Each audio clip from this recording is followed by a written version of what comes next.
Hi guys, my name is Alyssa. I'm the Senior Aquarist here at the South Florida Science Center and Aquarium, and today I'm going to talk a little bit about coral.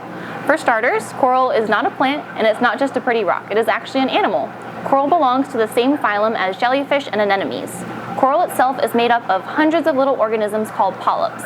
Polyps are these small little sac-like animals that have a mouth surrounded by tentacles, and oftentimes these tentacles have small stinging cells on them called nematocysts. These stinging cells, these nematocysts, help protect the coral polyp, they help defend it, they also help it obtain food, although most corals do have a secondary way of obtaining food, and this is through a symbiotic relationship with a photosynthetic dinoflagellate called zooxanthellae.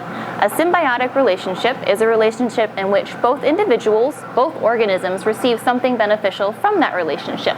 So in the case of the zooxanthellae, it gets a nice safe home. It actually gets to live within the coral polyp, away from predators, away from commotion, and in return, the coral polyp gets some of that energy that zooxanthellae creates from photosynthesis.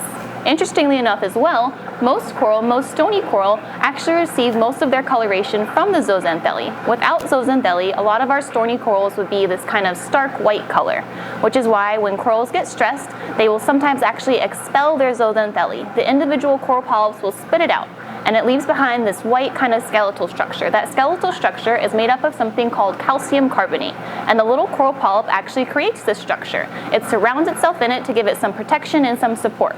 So when that zooxanthellae is gone, exposing that kind of white skeletal structure, that's something we call coral bleaching, and it can actually be detrimental to the coral. If a coral goes for too long without its zooxanthellae, it could actually die. And there are many factors, many stressors that can cause coral bleaching. One of the most common ones, is increased water temperatures within our oceans today.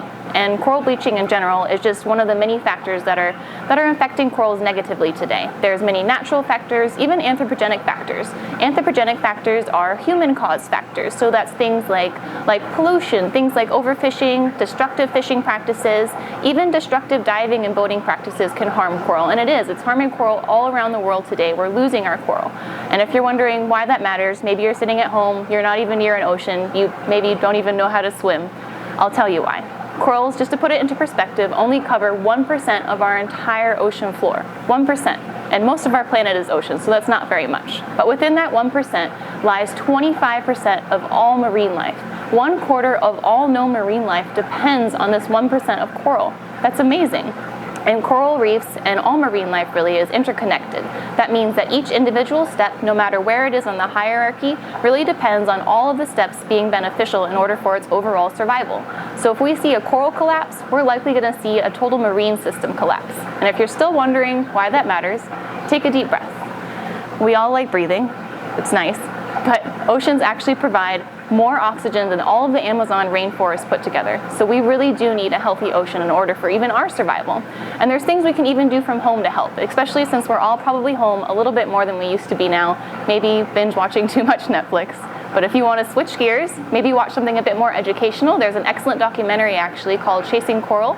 You can watch it on Netflix because honestly the first step towards stewardship and to even helping is education and educating yourself and learning something more. So I hope all of you have maybe learned something about coral from me today. I thank you so much for joining me, and we hope to see you soon at the South Florida Science Center and Aquarium. Bye.